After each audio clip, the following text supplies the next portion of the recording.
Pinaigting ni late Representative Martin Romualdez ang pagtulong sa Visayas State University.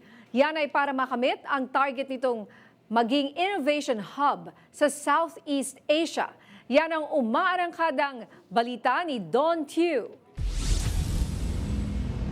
Isa ang Visayas State University sa bayan ng Alang-Alang, Leyte sa mga nangungunang universidad sa buong probinsya. Pangunahing kurso dito ay may kinalaman sa agrikultura at siyensya. Kaya naman nais ni Leyte Representative Martin Romualdez na i-upgrade ang mga pasilidad dito at gawing innovation hub. Hindi lang sa bansa kundi sa buong Timog Silangang Asya.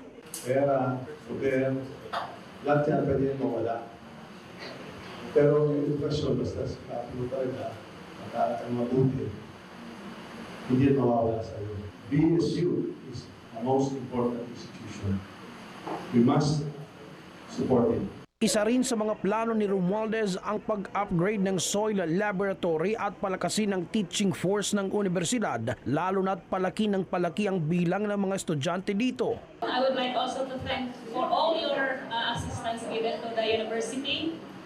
First is providing us with dormitory. We were given assistance by the office of the Timog. Sa ngayon, merong mahigit 200 mag-aaral sa universidad ang direktang benepisyaryo ng programa ni Romualdez tulad ng scholarship, allowance at iba pang pinansyal na tulong sa kanilang pag-aaral. It helps us through paying for our transportation, foods, snacks, and for our daily allowances. Ilan naman sa mga ninanais ng mga mag-aaral dito tulad ng patuloy na suporta sa kanilang pag-aaral ang ipinangako ni Romualdez na ipagpapatuloy kahit matapos na ang kanyang termino. Mula sa Tacloban, Don Leandro Chiu ng PRTV News, nagseserbisyo para sa Pilipino.